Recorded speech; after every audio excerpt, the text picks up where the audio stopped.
Le soir de cette journée mémorable, au courant du dîner, quand toute la famille est vraiment réunie et avoue de ce fait tous ses péchés, désolé pour cette répétition mais j'y tiens car c'est rare de tout temps, ma mère me demande avec un étrange sourire au bout des lèvres. Qu'y a-t-il Pinot? Mon polpettone al forno ne te convient plus? Si au contraire, je lui réponds tout étonné voire agacé. Aujourd'hui plus que jamais. Vraiment? Tu sais bien que c'est mon plat préféré. L'aurais-tu oublié? Pas du tout. Alors pourquoi cette question stupide? Et oh, pour qui tu te prends, fiston?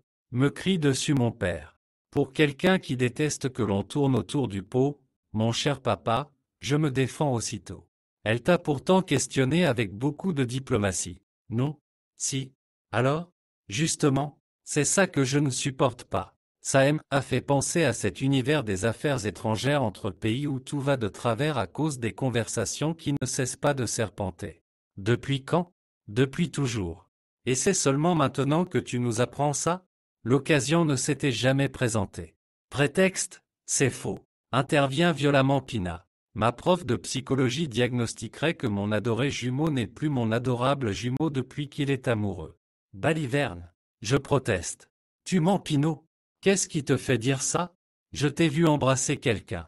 Une fille, j'espère, s'exclame mon père, le visage chargé d'inquiétude. Évidemment, dis-je à haute voix pour le rassurer, imaginant son aversion contre les homosexuels. Ouf, Dieu soit loué. Au fait, papa, t'as quoi exactement contre les PD et les gouines? Réagit Pina. Je précise exactement.